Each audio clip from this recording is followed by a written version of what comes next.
السلام علیکم ورحمۃ اللہ وبرکاتہ۔ میرے اس اسلامک چینل کے ناظرین، آپ سب کو خوش آمدید و مرحبا کہتا ہوں۔ آج جو حدیث پڑھیں گے وہ درود شریف کے بارے میں بہت اہم حدیث ہے، اس کو لازمی سماعت فرمائیں۔ رسالت مآب صلی اللہ علیہ وآلہ وسلم پر درود بھیجنے کا انداز۔ آئیے حدیث سماعت فرمائیں۔ عن عبد الله بن أبي طلحة عن أبيه رضي الله تعالى عنهما أن رسول الله صلى الله عليه وآله وسلم جاء ذات يوم والبشرى في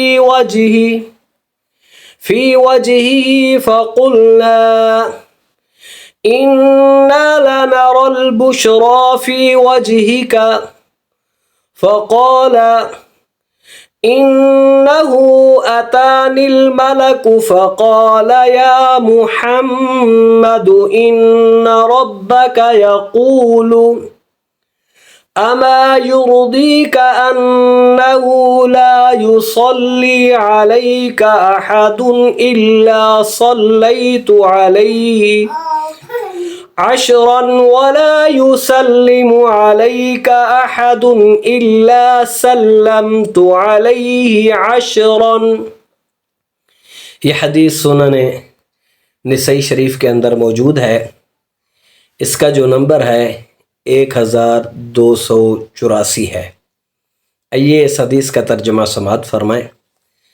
حضرت عبداللہ بن ابو طلحہ سے مروی ہے کہ رسول اللہ صلی اللہ علیہ وآلہ وسلم ایک دن تشریف لائے تو آپ کے چہرہ انور پر مسرت و شادمانی تھی۔ میرے آقا بڑے خوش تھے، مسکرا رہے تھے، آپ کا چہرہ شاد و آباد تھا۔ ہم نے عرض کیا، یا رسول اللہ صلی اللہ علیہ وآلہ وسلم، ہم آپ کے چہرہ اقدس پر خوشی کے آثار دیکھ رہے ہیں، آپ آج بڑے خوش لگ رہے ہیں۔ یا رسول اللہ، اس کا کیا سبب ہے؟ آپ کیوں خوش ہو رہے ہیں اتنے؟ اس کا سبب بیان فرمائیں۔ آپ صلی اللہ علیہ وآلہ وسلم نے ارشاد فرمایا، ابھی میرے پاس ایک فرشتہ آیا اور اس نے کہا، اے محمد صلی اللہ علیہ وآلہ وسلم۔ یہ یا محمد کا ترجمہ کیا ہے؟ اے محمد۔ آپ کا رب فرماتا ہے کہ کیا آپ اس پر خوش نہیں ہیں کہ میں نے اپنے اوپر لازم کر لیا ہے کہ جو شخص بھی آپ پر درود بھیجے گا میں خوش ہو کر اپنی شان کے مطابق اس بندے پر 10 رحمتیں نازل کروں گا۔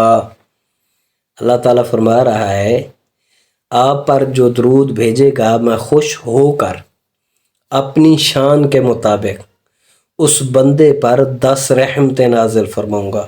ایک بار درود پڑھنا ہے، اللہ کی رحمتیں 10 آپ پر نازل ہوں گی۔ آگے فرمایا، اور جو بھی آپ پر سلام کہے گا تو میں اس پر 10 بار سلامتی بھیجوں گا۔ ماشاءاللہ، کیسی پیاری حدیث ہے۔ اللہ تعالی ہم سب کو درود و سلام زیادہ سے زیادہ پڑھنے کی توفیق عطا فرمائے، تاکہ ہم پر پھر اللہ تعالیٰ کی رحمتیں اور سلامتی زیادہ سے زیادہ ہو۔ اگر یہ حدیث اچھی لگے ضرور سبسکرائب کریں، شیئر کریں اور لائک کریں۔ اللہ تعالیٰ ہم سب کو کثرت کے ساتھ درود و سلام پڑھنے کی توفیق عطا فرمائے۔